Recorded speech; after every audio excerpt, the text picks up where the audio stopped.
Lux presents Hollywood.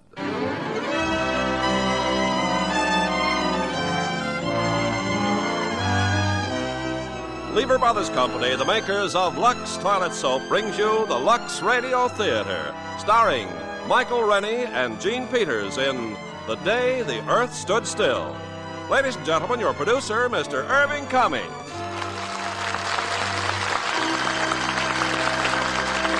Greetings from Hollywood, ladies and gentlemen. There is an ever-present question that has puzzled and intrigued our world for centuries. Is there life on any of the other planets? So in tonight's play, we will tell you of a possible momentous event in our future. The arrival of this planet, on this planet, of a man from the outer space. The day the Earth stood still. And as our stars of this provocative drama from 20th Century Fox, we have one of their fastest rising stars, Michael Rennie, co-starring with that outstanding actress, Gene Peters. Now, before raising the curtain on The Day the Earth Stood Still, starring Michael Rennie and Gene Peters, here is Ken Carpenter. I don't know about you, but exhausted as I am from the holidays, I still hate to admit that they're really over. But maybe some of the ladies don't feel quite the same way. You probably never want to see another dish or glass that needs to be washed.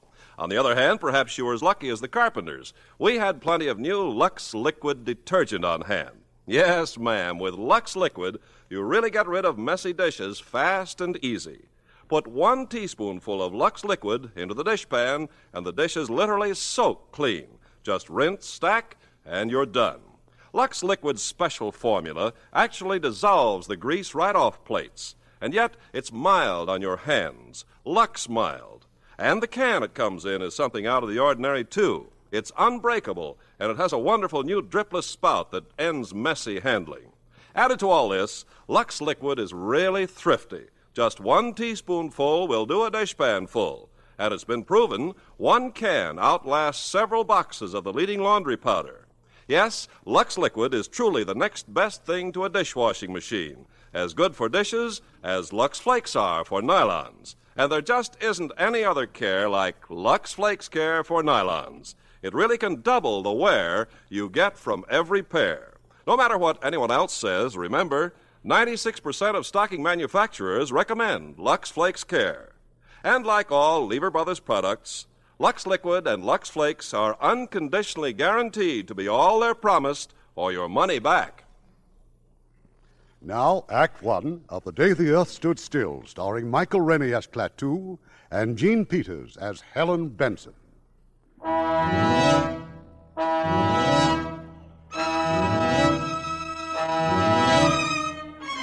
It was a pleasant spring day, an ideal day for a walk in the park, a day to push the baby buggy and be glad you were alive. There'd been at least 20 such sparkling days that spring, and perhaps 1 billion or more of them since the Earth began. And nothing had ever happened to spoil them but a few small fires, or a slight head cold in the evening, or a rain squall. This spring day, in the middle of the marvelous 20th century, was different. It was the most different day that had happened to mankind since the first Christmas. The thing was noticed in Hong Kong first on the British radar. But that's impossible. That thing must be doing about 4,000. That can't be aircraft, sir. Must be a buzz bomb. Better give an alarm. Keep it steady, though. Maybe faulty equipment. If the British radar in Hong Kong was faulty, so was the radar all over the Orient and Asia and Europe. So were the announcers on the radio. This is Moscow. This is Calcutta, India. This is Radio Luxembourg. The American radar screen quickly confirmed the fact that there was nothing wrong with the British radar, and that there was something very gravely wrong 40 miles out in space, far above the Earth. Luckton at Ferris to Baker. I have an object at 200,000 feet, 4000 miles an hour. Then it was here. Incredibly, it was here. Burning down through the sky over Washington, D.C., hovering over the mall. Descending. They're here! They're here! They're here!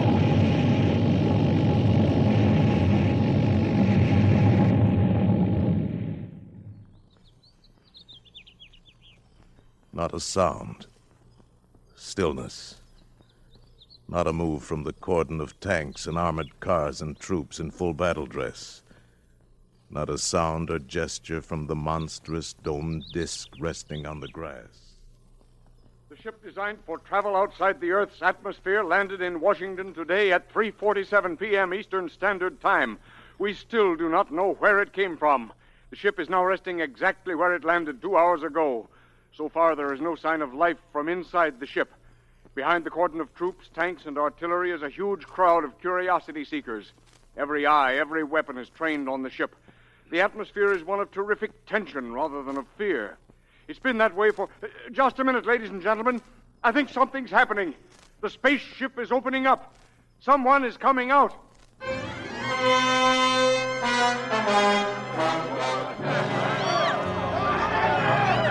Keep calm, everybody. Don't get excited. Keep calm. Quiet! A wedge is opened in the smooth, unbroken metal skin of the spaceship. A ramp slithers out on the grass. Against an eerie glow of unearthly light from inside the spaceship stands the spaceman.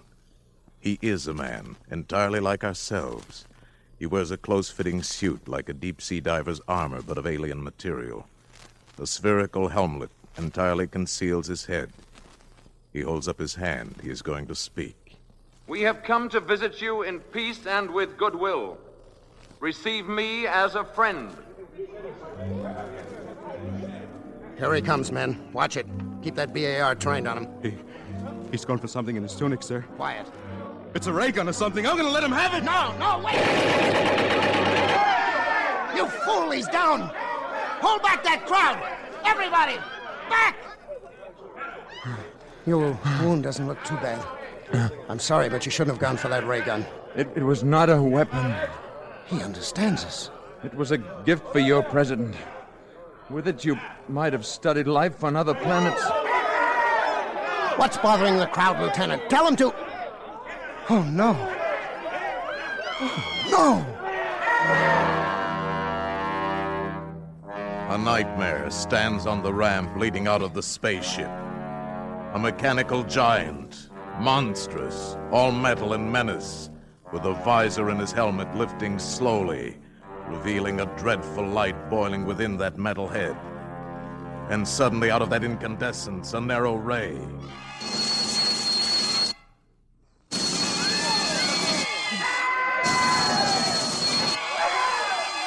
Rifles, tanks, artillery glow with that terrible incandescence and become vapor in a mush of puddled steel. And in the deathly silence that follows, the robot strides down the ramp. The Avenger. From where?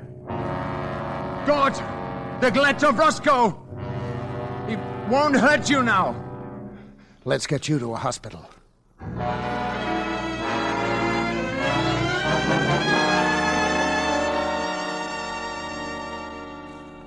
Good afternoon, sir. Good afternoon. The doctors here tell me your wound is not serious. No. It amazes them that it's almost healed already. I'm very glad. It should serve as some sort of indication of our powers. My name is Harley, secretary to the president. I've been told you speak our language fluently, that your name is Mr. Klaatu. Just Klaatu. The president has asked me to convey our deepest apologies for what has happened. Sit down, Mr. Harley. I'm sure I don't have to point out that your arrival was something of a surprise. Had you been traveling long? About 5 months. Your months? You must have come a long way. About 250 million of your miles. Naturally, we're very curious to know where you come from. From another planet. Let's just say that we're neighbors. It's rather difficult for us to think of another planet as a neighbor. I'm afraid in the present situation you'll have to learn to think that way. The present situation? I mean the reasons for my coming here. Would you care to talk about it? Not now, or with you alone. Perhaps you'd rather discuss it personally with the president. I want to meet with the representatives from all the nations of the Earth. I'm afraid that would be a little awkward. Why? In view of the tensions and suspicions in our world today, such a meeting would be impossible. Mr. Harley, my mission here concerns the existence of every last creature who lives on Earth. It must not be complicated by the childish jealousies, intrigues, suspicions of your planet. Our problems are very complex. You mustn't judge us too harshly. I'm impatient with stupidity. My people have learned to live without it. The President will, of course, do his best to bring about the meeting you desire. I know it'll be quite useless. I wish it were otherwise. I'm very sorry, Mr. Klaatu. Wait. Before making any grave decisions, I think I should get out among your people. Become familiar with the basis for these strange, unreasoning attitudes. Our military people insist that you do not attempt to leave the hospital. The door will be locked. I'm sure you understand. Good day, Mr. Klaatu.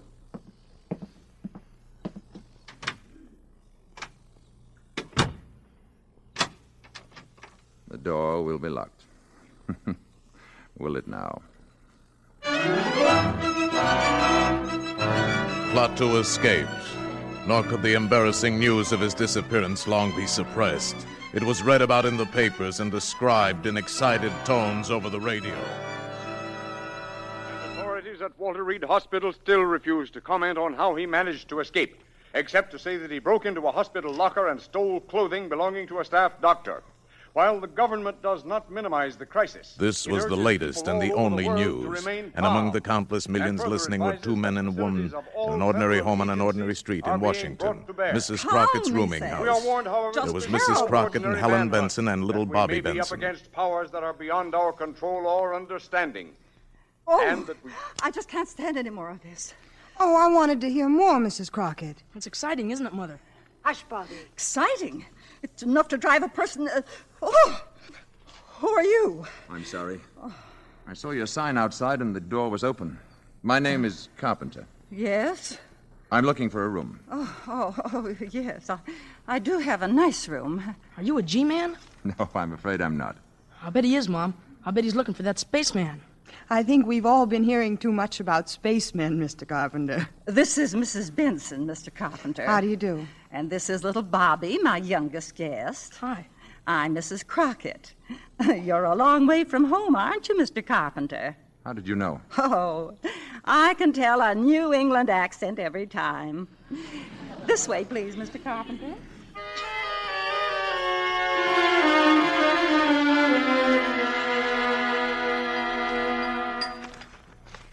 And so this Sunday morning, we asked the question that has been plaguing the entire world for 2 days now. Where is the creature, and what is he up to? Eat your cereal, Bobby. Oh, Mom, I'm on muscle as it is. Bobby? Okay, Mr. Carpenter. I'm sorry, Mrs. Crockett. Please, go on reading. Creature, and what is he up to? If he can build a spaceship that can fly to Earth, and a robot that can destroy our tanks and guns, what other terrors can he unleash at will? What a man. Obviously, we must track down this monster and destroy him before he destroys us. Correct. Then why don't they do it? This spaceman, or whatever he is, we automatically assume he's a menace. Maybe he isn't after all. Well, then where is he, Mrs. Benson? What's he up to? Maybe he's afraid. Oh, he's afraid. Well, after all, he was shot the minute he landed here. I just was wondering what I'd do. Perhaps before deciding upon a course of action, you'd want to know more about the people here. Nothing strange about Washington. A person from another planet might disagree with you. Oh, it's all right, Mrs. Crockett. That's Mr. Stevens calling for me. I'll go to the door. That awful robot standing there like an ugly iron statue is giving me the shivers. Morning, Tom. Hello, Helen. Hey, can anybody see us? No. So, all right, we're all set. I picked up some sandwiches and put gas in the car, and the radio is busted, so we can forget about the spaceman for the day, huh? I haven't been able to arrange for anyone to stay with Bobby. Mrs. Crockett's going out, and I don't suppose we could take him with us. Oh. Well, we could. Just today. Mrs. Crockett has plans, and I don't know who else to ask. I haven't any plans. Oh, Mr. Carpenter. I'd be glad to spend the day with Bobby, if you'd let me. Oh, great, thanks. Well, it's very nice of you to offer. Oh, I'm sorry, Mr. Carpenter. This is Tom Stevens. Hi. How do you do? Bobby and I had a fine time yesterday afternoon. I thought he might show me around the city today. Well... Please, I'd enjoy it.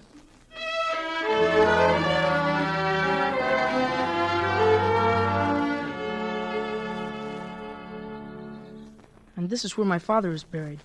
Robert Benson, Virginia, 1st Lieutenant, 45th Infantry. April 10th, 1916, January 29th, 1944. Your father was very young, wasn't he, Bobby? He was killed at Anzio. Did all these people here die in wars? Well, most of them. Didn't you ever hear of Arlington Cemetery? I'm afraid not. You don't seem to know much about anything, Mr. Carpenter. I've been far away, Bobby. Don't they have places like this where you've been? Not like this one. You see, they don't have any wars. Let's walk. All right. What would you like to do now? Go to the movies. All right. No fooling? No fooling. Do you have to have money to go there? Well, I've got $2. I'll treat you, okay? No, I want to take you. Look, do you think they'd accept these? Oh, gee, what are they? Diamonds? Well, in some places, these are what people use for money. They're easy to carry and they don't wear out. I bet they're worth $1 million. Would you give me your $2 for 2 of these? Sure, okay. There you are. Let's not say anything to Mom about this, huh? Why not? Well, she doesn't like me to take advantage of people. Hey, before we go to the movies, would you like to see the Abraham Lincoln Memorial? Thank you. Yes, I would. Well,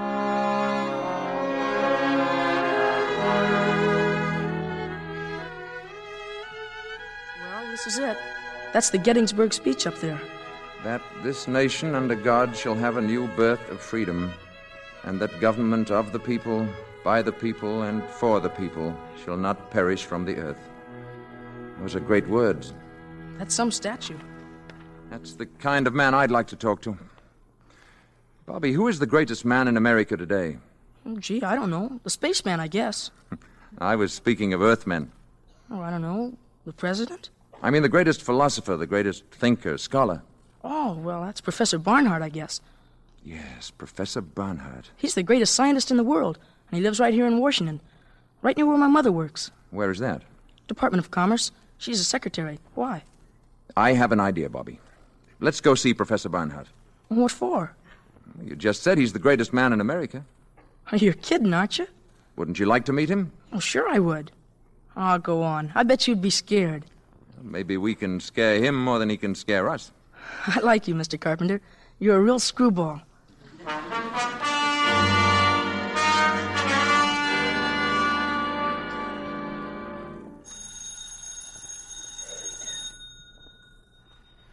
Gee, maybe the professor isn't at home. Let's take a look through that window. I'll bet this is where he works. Look in there. Books all over. Blackboard's full of stuff. Door's locked, too. Is it? I know it isn't, Bobby. Well, that's funny. We'll go in and wait for him. I'm sure he won't mind. Gee, just think. All the brains that goes on in here. What's all that stuff on the blackboard? It's a problem in celestial mechanics. And what's the matter? He'll never get the answer that way. Let's see. Hey, it says don't erase, don't touch. This is right. Check. Correct. Correct. And here's where he gets off the track. Now we'll fix that. So. You must be an arithmetic teacher, I bet. Differentiate the equation. There. Who are you? Uh-oh. How dare you come in like this? How dare you write on that blackboard? Do you realize the professor's been working on that problem for weeks? He'll solve it in no time now. What do you want? We came to see Professor Barnhart. Well, he's not here, and he won't be back until evening. I think you better leave. Will you tell him that Mr. Carpenter was here? 1615 M Street, Northwest. I think he'll want to talk to me. Indeed. Thank you. Oh, it may have entered your mind to erase what I've written on the blackboard. It certainly has. I wouldn't do that. The professor needs it very badly. Come on, Bobby.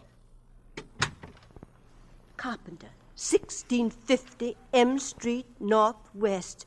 Carpenter, M Street. Operator, give me the police.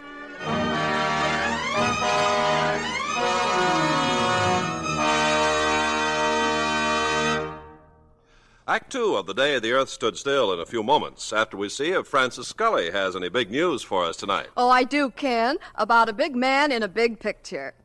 The picture is Warner Brothers' Wayne Fellows production, Hondo, in 3D. And the big man must be John Wayne, even bigger in 3D. Oh, and better than ever, too. For his leading lady, John drew one of last year's most talked about and talented Broadway actresses, Geraldine Page. Oh, yes. Hondo is her first Hollywood picture, isn't it? That's right. And isn't that the one that was filmed in a really wild part of Mexico? Camargo, Mexico, Ken, where it's hot as well as wild. In the picture, John plays a part Indian dispatch rider for the U.S. Cavalry around 1870. Geraldine is lovely as the woman he falls in love with. She's a fine actress. Knows a good thing when she sees it, too, because she's a real Lux girl. You'll be getting in on a good thing, too, once you use mild and gentle Lux toilet soap. 9 out of 10 Hollywood stars, like Geraldine Page, have found that really there's no soap quite like Lux. And now our producer, Mr. Cummings. Act 2 of The Day the Earth Stood Still, starring Michael Rennie as Klaatu and Jean Peters as Helen Benson.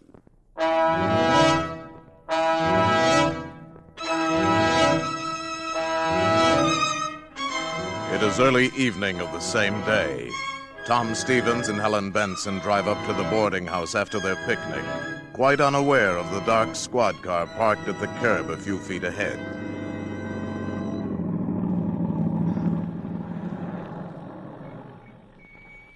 Well, here we are. Thank you, Tom. It was a wonderful day. You, still haven't answered my question. Oh, you know how I feel, Tom. But I still want time to think it over. If I could only tell the boss I was getting married and acquiring 2 dependents. You're a good salesman. A good salesman wouldn't give you time to think about it. Good night. Didn't you forget something? Now, good night. Good night.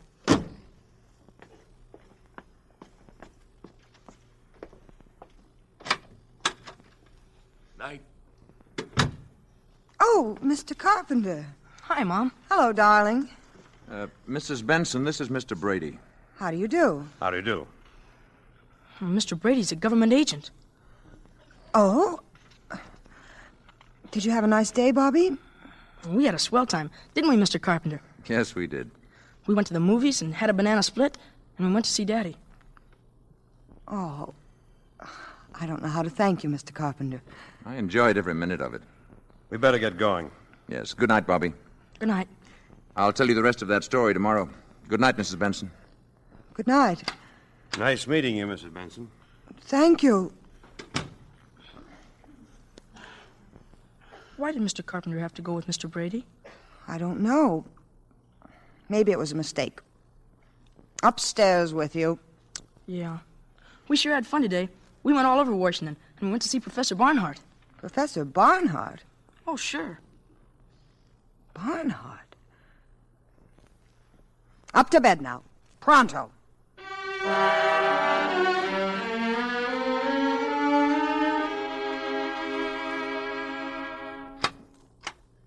Is this the man you want to see, Professor Barnhart?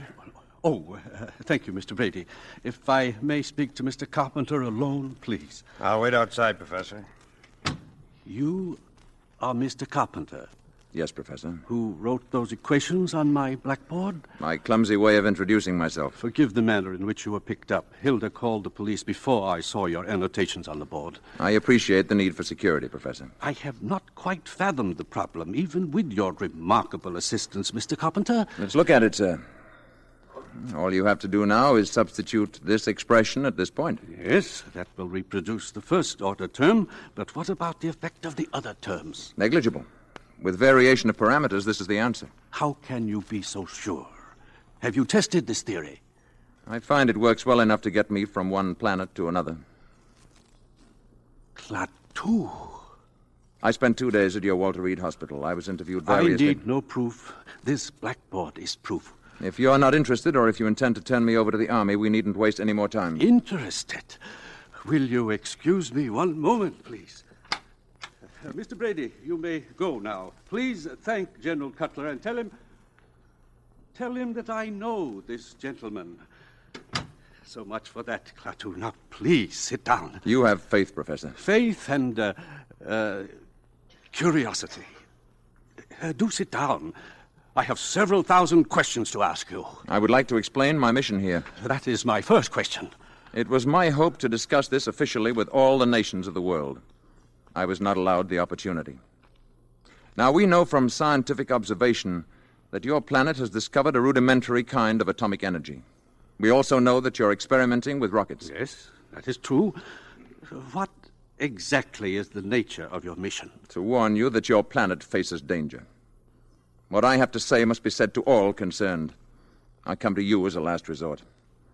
Must I take drastic action in order to get a hearing? What sort of action do you mean? Violent action? Perhaps leveling the island of Manhattan? Or toppling the Rock of Gibraltar into the sea? Well? Would you, for example, be willing to meet with a group of scientists I'm calling together? We're having our first meeting tonight. Perhaps you could explain your mission to them, and they in turn could present it to their various peoples. That is what I came to see you about. One thing, Klaatu. Suppose this group should reject your proposals. What is the alternative? There is no alternative, Professor. In such a case, the planet Earth would have to be eliminated. Such power exists? I assure you such power exists. The scientists who are attending these meetings have come here from all over the world. Now, this power you speak of, they must be made to realize that it exists. Now, you mentioned a demonstration of force. Yes. Something that would affect the entire planet? That can be arranged. Perhaps a little demonstration. Something dramatic but not destructive. It's quite an interesting problem. Would tomorrow be all right? If you say so. Say about noon? Then tomorrow at noon. Good.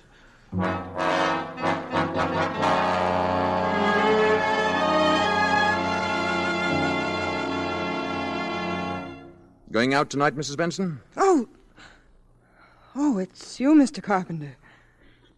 I'm afraid I startled you. Yes, I am going out. Mr. Stevens is calling for me. Everyone seems so... Jittery is the word. Bobby's the only person I know who isn't jittery. He's a fine boy, Mrs. Benson. Naturally, I think so. Warm, friendly, intelligent. He's the only real friend I've made since I've been here. Mr. Carpenter, this is none of my business, but why did that detective come here last night, that Mr. Brady? Bobby and I tried to see Professor Barnhart in the afternoon, but he wasn't in. Apparently they thought I was looking for secrets of some kind. Oh, that must be Tom now. Oh, Mr. Stevens, do come in. Helen is in the sitting room. Alert Mrs. Crockett. She has a romantic mind. Hello there, Helen. Had a minute to spare. You ready? Hello, Carpenter. Picture starts at 8:50 on the dot, Helen. I'll be ready in a minute. I was just talking to Mr. Carpenter. Oh, I hope Mr. Carpenter won't think I'm intruding. Excuse me. I was just going up to my room. Good night. Good night, Mr. Carpenter. Have a good time, both of you. Thank you. Tom, that was awful. I'm sorry. I guess I'm just tired of hearing about Mr. Carpenter. Mr. Carpenter. Shh. I don't like the way he's attached himself to you and Bobby. After all, what do you know about him? Very little, it's true. Well, let's not stand and talk about it anymore. I'll go up and get my things.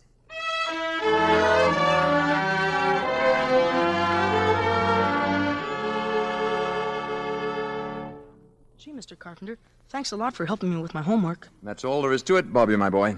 All you have to remember is first find the common denominator, then subtract. I got you. Thanks, Mr. Carpenter. I'm leaving with Tom, Bobby. You'll go to bed on time now, won't you? I'll say good night again, Mrs. Benson. Mr. Carpenter... Yes? Nothing. Good night. Good night. Night, Bobby.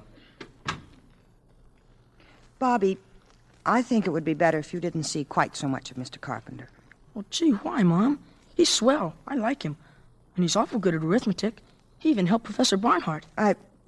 I'm sure he's a very nice man. I just think he might prefer to be left alone. Now, go to bed, darling.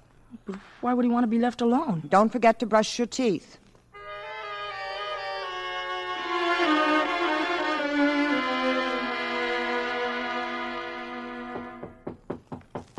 Come in.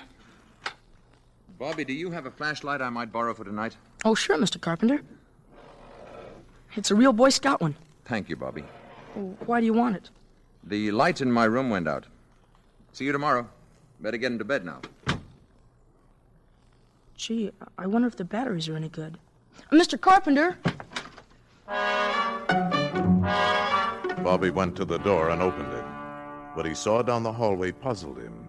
Mr. Carpenter's door was ajar and light was pouring out of his room. Funny. He said his light went out. Then Mr. Carpenter came out carrying the flashlight and stealing down the steps like a thief. This was peculiar, but this was adventure. Bobby followed Mr. Carpenter, and what he saw couldn't have been a dream. It was too real. But it couldn't have been true either. It was too deliciously frightful. Dream or not, it was filled with darkness, stung by staccato flashes from a genuine Boy Scout flashlight. Flashes that activated a giant robot into knocking out his guards so that Mr. Carpenter from the boarding house could get into the shed the Army had built around the spaceship. And dream or not, Bobby saw this Mr. Carpenter go into the spaceship. And then a wave of sheer terror swept over Bobby at last, and he turned and ran wildly away, the way little boys always run in nightmares, trying so hard and moving so slowly and all the time falling down. It was awful. It was swell.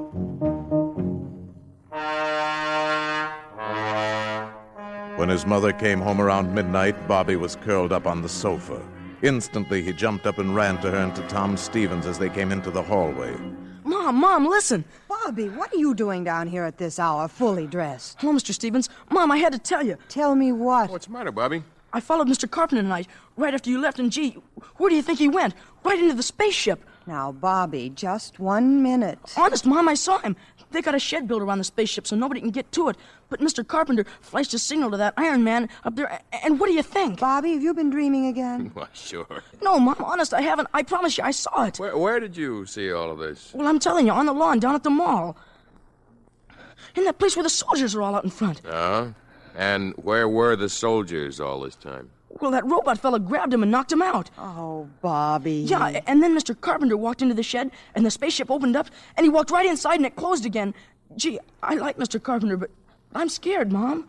Oh, darling, it was just a bad dream. We'll prove it to you. Tom, will you see if Mr. Carpenter's still up? Ask him to come down here a minute.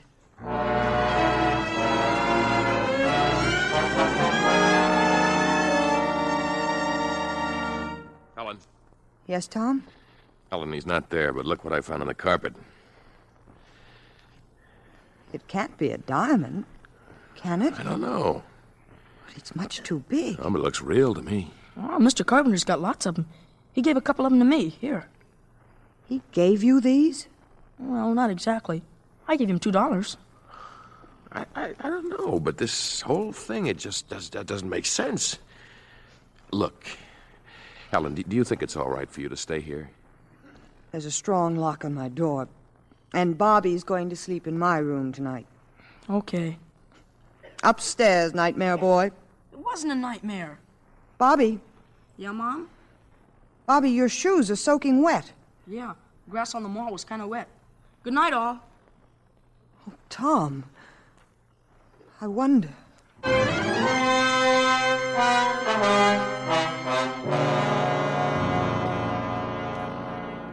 Klaatu had promised what Professor Barnhart termed a little demonstration. Promised it for the following day at noon. It is now 2 minutes to 12. In the Department of Commerce building, Helen Benson has left her office on her way to lunch. She stands in the corridor waiting for an elevator. Mrs. Benson. Mr. Carpenter, what are you doing here? I came to see you. Well, I was just going to lunch. What is it? I saw Bobby this morning before he went to school. Yes? I want to know what he told you. Oh, Bobby has such an active imagination. Did you believe what he told you? Really, Mr. Carpenter, this is where I work, and I only have a short time for lunch today. If you'll excuse me... I'll go down with you. If you like. The service elevator's open. You'll have to press the button, Mr. Carpenter. Oh, yes, yes.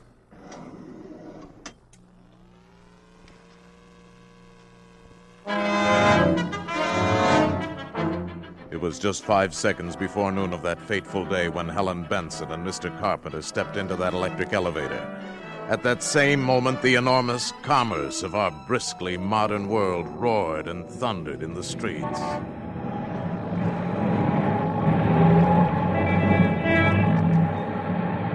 "5 seconds to noon. 4 seconds. 3 seconds. 2 seconds. 1. 0.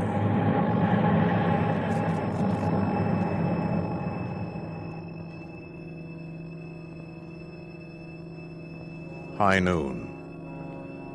And silence. All over the world, traffic stopped dead in a million streets. Here and there, a horse-drawn vehicle clopped its melancholy way among the motionless motors.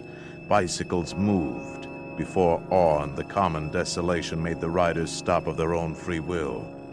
Electric clocks stopped on the dot of noon. All across the powered world, the machines stood still. Toasters failed to pop and battle fleets on maneuvers drifted aimlessly on their dead propellers. Joe Smith's milkshake didn't spin, and the humming turbines deep in Hoover Dam didn't produce current. Mrs. Housewife's washer stopped in the middle of its cycle, and electric lights went out all over the world. At a conference table in Washington, a hasty council of the armed services was held. As far as we can tell, gentlemen, all electric power has been cut off all over, with few exceptions. And even these exceptions are remarkable. Hospitals, planes in flight, that sort of thing. I wish I could be more specific, but all communications are out. I can tell you that we are preparing to declare a state of national emergency, but before we start discussing plans, I want a report from Colonel Ryder. All I can report, General, is that the robot at the spaceship was discovered to have moved last night. It knocked unconscious the 2 soldiers guarding the entrance to the shed the Army engineers had built around the spaceship, indicating that someone, presumably the spaceman, had wanted to get into the ship for one reason or another. In all likelihood to signal for this demonstration of his planet's power. Go on, Colonel. Well, that's all, sir. Well, gentlemen, until now, we've agreed on the desirability of capturing this man alive. We can no longer afford to be soft in this matter. We will get him alive if possible, but we must get him. Is that clear, gentlemen? Dead or alive? Get him.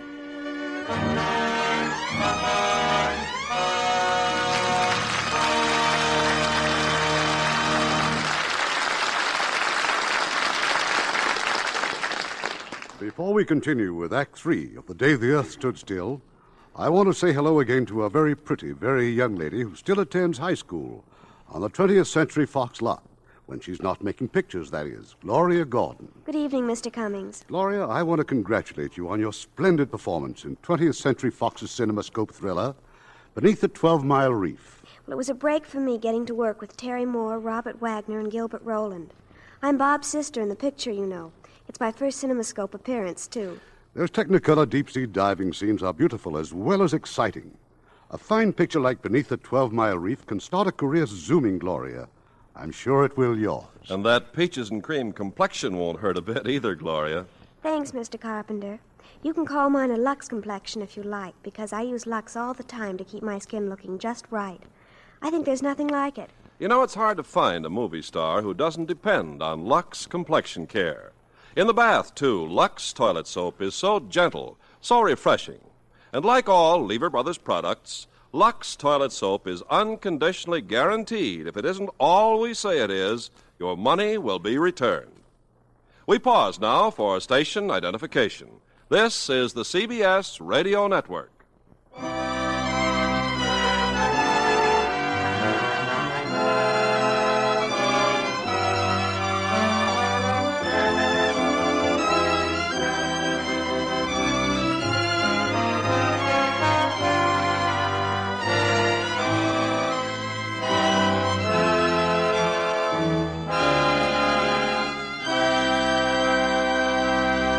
The curtain rises on Act 3 of The Day the Earth Stood Still, starring Michael Rennie as Klaatu and Jean Peters as Helen Benson.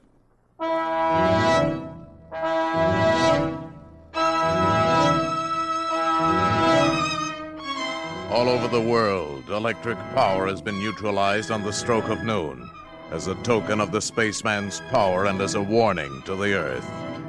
While they've been trapped between floors in an elevator, the spaceman has told Helen his identity and purpose here.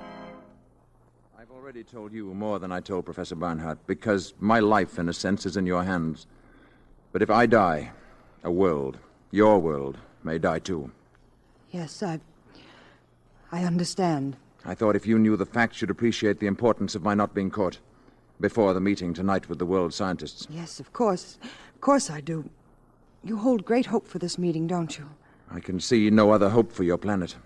If the meeting should fail, then I'm afraid there is no hope. Oh, the lights. And we started again. It must be 12:30. Yes, exactly.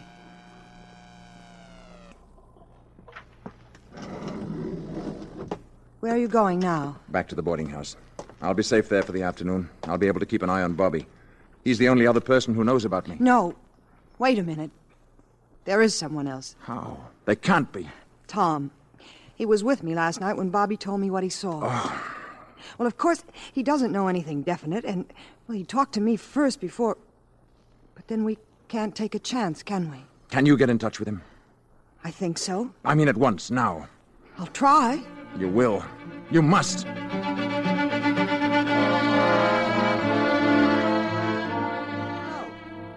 Hello?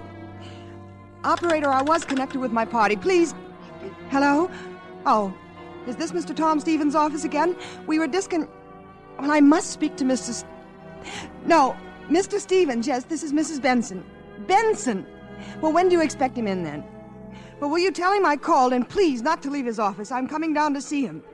Yes, it's very important. To you, too.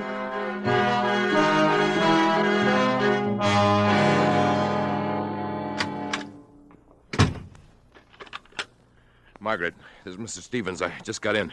Now, listen, call the Pentagon. Who? Mrs. Benson? When? Never mind. This is more important. Listen, call the Pentagon and find out who's in charge of the spaceman business. Whoever it is, I want to talk to him. Tom. Call me back right away and don't take any other calls. Brush them off fast. Tom, I've been trying to get you all afternoon. I've got some pretty terrific news about your good friend, Mr. Carpenter. What about him? He's the man from the spaceship. I had that diamond, or whatever it is, checked at 3 different places. Nobody on Earth's ever seen a stone like that. And after what Bobby's told us, that's enough for me. Why is it nobody knows about this Mr. Carpenter? Why hasn't he got any money? All right, Tom. It's true. Yeah. How do you know? You've just got to promise me you won't say a word to anybody. Oh, nobody but the Pentagon. Please, Tom. Are you crazy? After what happened today, he's a menace. You don't understand. You don't realize how important this is. Important. Of course it's important, and we can do something about it. You mustn't do anything about it, Tom.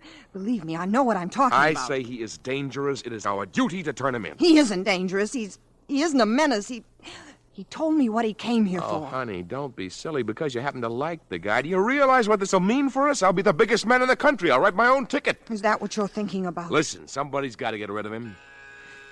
Tom, I'm not going to let you do it. Tom, don't. Hello, Margaret? Yeah. General Cutler? Good. Now, hold on. You don't know what you're doing. It isn't just you and Mr. Carpenter. Mr. Carpenter. It's everybody. The rest of the world is involved. I don't give a hang about the rest of the world. I'm in this for me. Tom. Now, you'll feel different when you see my picture in the papers. I feel different right now. Now, you'll see. You're going to marry a hero. I'm not going to marry anybody. Not even a hero. Hey, Helen. Hello? General Cutler? General, my name is Tom Stevens, with a V.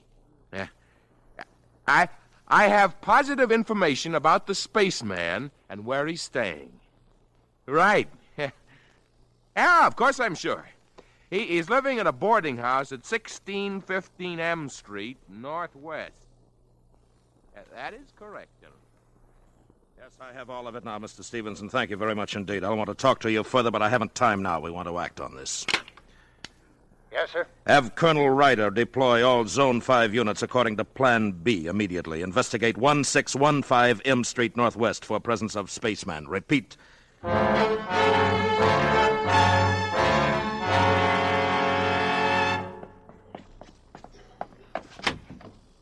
Mr. Carpenter. Right here. Did you see Tom? What does he say? It's no good. It's too late. I've got a taxi outside. Hurry.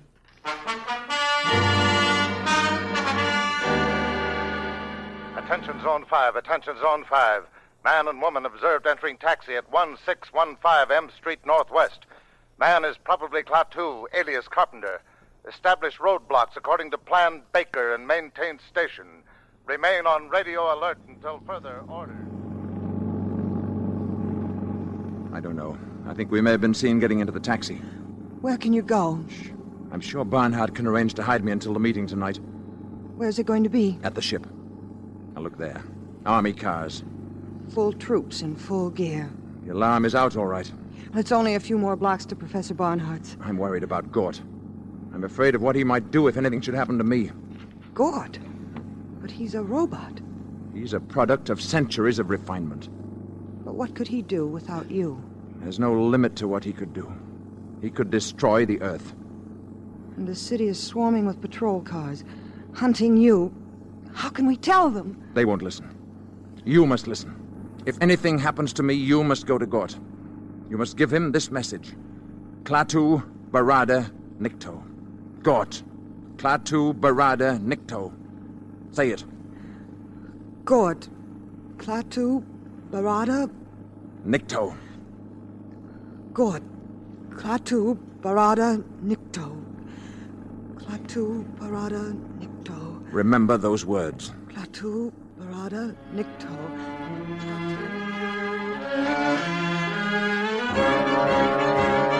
Attention, Zone 5.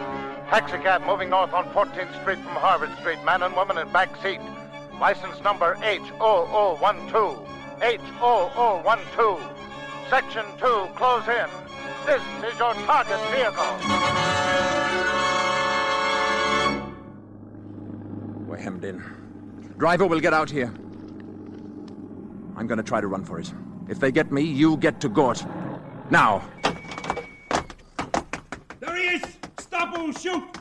Stop or we'll fire! Mr. Carpenter! Gort, run! Never mind, I'll check the guy.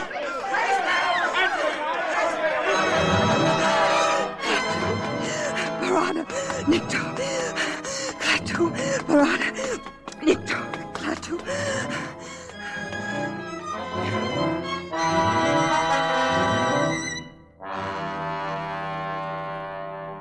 Centuries, ages of superhuman, superplanetary skill had bred intuition and a dim power of reason into the enormously complex intelligence inside of Gort's metal brain case. When Helen Benson stumbled up to the shed that housed the space machine, the guards were not there. Then she saw them. They were lying inside, their rifles fused and bent. Gort somehow knew that Klaatu was dead. Gort was already on the move. He was on the move toward Helen. No! No! God, no! The visor of his helmet was opening on that cosmic incandescence within, seething with world ruin, aiming impassively at Helen. God! God! Klaatu! Klaatu! Barada! Nikto!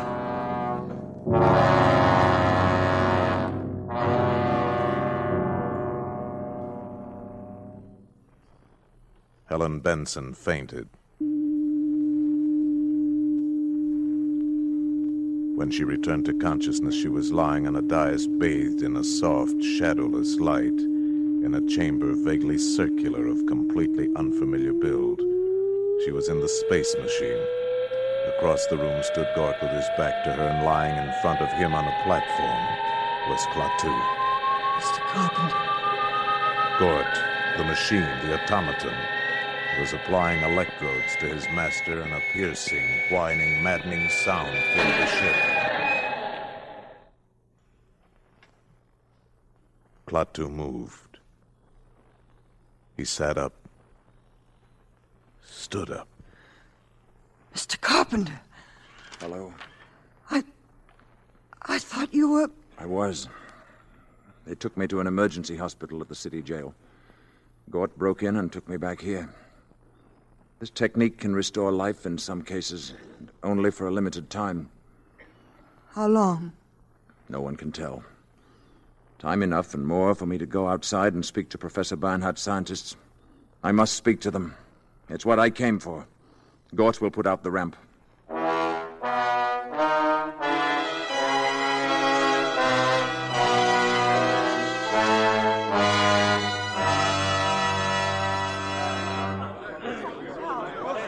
You people of Earth, you men of science, you are here from all over your world, Europe, Asia, representing many nations, many ideas. I am leaving soon. You will forgive me if I speak bluntly. The universe grows smaller every day. Where I come from, we believe there must be security for all, or no one is secure. This does not mean giving up any freedom, except the freedom to act irresponsibly. This is the message that I ask you to take back when you return to your native lands. Tell your people and your governments that we have created a race of robots whose function it is to patrol the planets in spaceships and preserve the peace. At the first sign of treachery, they will act automatically. Nothing you have here on Earth can stop them. The penalty for provoking their action is too terrible to risk. Your choice is simple. Live in peace or perish in violence. We shall be waiting for your answer. The decision rests with you. Gort Baringo.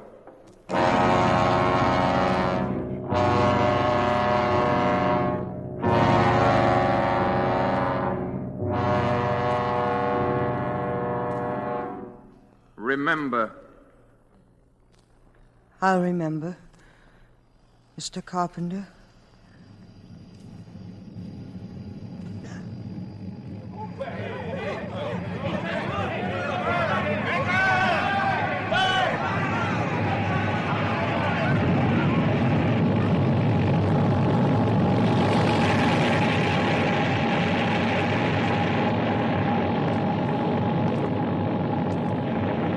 And as they had seen him come, so did they see him depart.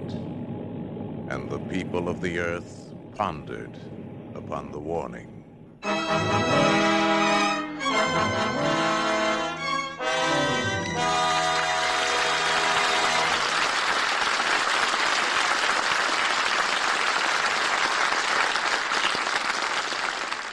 In a moment, our stars will return. Pepsodent new flavor. Pepsodent's new flavor. Pepsodent's new flavor. Wow! Pepsodent's new flavor. And the clean mouth taste for hours. Yes, the big news is Pepsodent has a brand new wonderful flavor. Grown-ups prefer it, but kids, well, kids go crazy for it. And that's not all. I've seen the research that proves Pepsodent gives you the cleanest teeth of all leading toothpastes. That's because Pepsodent's gentle oral detergent cleans not just the surfaces of your teeth, but around and between them, even where your brush can't reach. Your own personal proof of this is Pepsodent's clean mouth taste for hours. So try new Pepsodent White. Or if you prefer chlorophyll, Pepsodent Chlorophyll. You like Pepsodent's new flavor. Pepsodent's new flavor. Wow! Pepsodent's new flavor. And the clean mouth taste for hours. And now, here's Mr. Cummings with our stars. And here they are after two out-of-this-world performances, Michael Rennie and Gene Peters.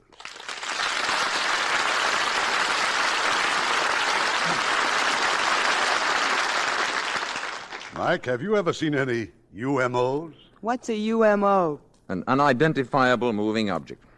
Yes, I saw several years ago in London. You mean during the war? No, when I was a very young actor. But the flying objects were later identified as ripe tomatoes and eggs and cauliflower. And how about you, Gene? Seen any flying saucers? Oh, actresses aren't interested in such things, Irving. We prefer King of the Khyber rifles. After all, who cares about spacemen when you can see Tyrone Power and Michael Rennie in their latest picture, co-starring with Terry Moore? Oh, Marilyn Monroe, Betty Grable, and Lauren Bacall in How to Marry a Millionaire. And both these 20th Century Fox pictures are in Technicolor and CinemaScope. And these exciting new mediums are especially interesting to actresses. Their new stars must be especially interested in Lux soap for your complexion. We certainly are.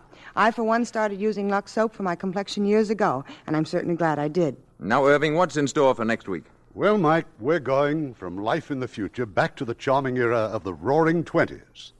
It's a delightful, amusing story of a multimillionaire who, for sentimental reasons, presents an average happy family with $100,000 and almost ruins their lives. It's Has Anybody Seen My Gal?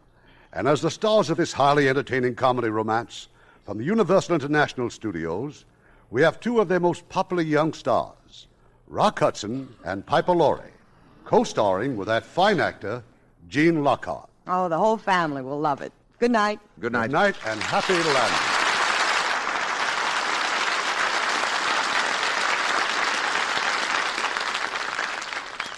Hello there. I'm Art Linkletter. You know it's pretty hard to improve on a good product, but Lever Brothers has done it. Now, all-purpose surf is better than ever, even better than the surf you may have used last year. You see, today's surf is made from a new, improved formula that gets your clothes so clean they smell clean. When you wash your clothes with surf, you don't need to worry about a stale, sour smell or that unpleasant medicinal odor that some detergents leave, because surf-washed clothes have a clean, sunshine freshness, like they've been swinging in the breeze on a sunny day. And they have that same clean freshness whether you dry them indoors or out. Today's surf gets white things really clean without bluing or water softener, and you never need a bleach except for stubborn stains. So if you haven't tried all-purpose surf lately, try it soon. Take it from your old friend Art Linkletter. You like surf for everything you wash, 'cause when you wash them with surf, they smell like sunshine. Thanks, Art Linkletter. And I'd like to say again that when you wash things with surf, they smell like sunshine. And that's important, because things aren't really clean unless they smell clean. It's true that all good detergents these days get clothes clean looking. But surf does more. Yes, surf gets clothes so clean they smell like sunshine. And that means they're clean, clear through. So, ladies, why don't you prove it to yourselves? Get surf tomorrow and discover what a really clean wash is.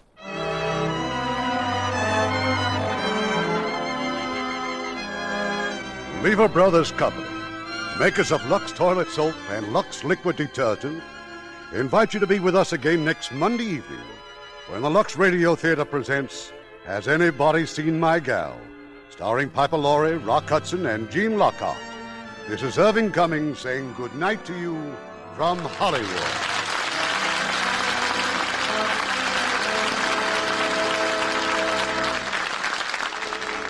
Knowing how to save regularly is sometimes the only difference between success and failure.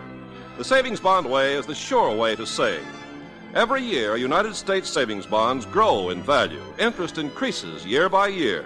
As your bond investment grows, so does your security. Save for the future by investing in United States savings bonds today. Join the payroll savings plan where you work. Every payday, the amount you name will be set aside automatically, systematically, and invested for you in savings bonds. And remember, savings bonds are better than ever because they return 3% interest compounded semi-annually when held to maturity. What's more, they're fully guaranteed by Uncle Sam against loss, theft, or destruction. There's no safer investment in the world than United States savings bonds. If you're self-employed, save regularly through the bond-a-month plan where you bank. Heard in our cast tonight were Paul Freese as the narrator, Lamont Johnson as Tom, Herb Butterfield as Professor Barnhart, Tudor Owen as Mr. Harley, Billy Gray as Bobby, Edith Evanson as Mrs. Crockett, and Tyler McVeigh, Bill Conrad, Robert Griffin, Tom Brown, Fred Shields, Marvin Bryan, Shep Menken, Alastair Duncan, Stephen Roberts, Adeline A. Smith, and Eddie Marr. The Day the Earth Stood Still was based on Harry Bates' story, Farewell to the Master, which appeared in Astounding Science Fiction magazine. Our radio play was adapted by Milton Geiger, and our music was composed and directed by Rudy Schrager. Lever Brothers Company guarantees you'll be glad you bought the products you heard about on this program, or you can have your money back. This is your announcer, Ken Carpenter, reminding you to join us again next Monday night to hear Has Anybody Seen My Gal?, starring Rock Hudson, Piper Laurie, and Gene Lockhart. Every Thursday evening, Lever Brothers Company brings you the Lux Video Theater. Consult your local newspaper for time and station.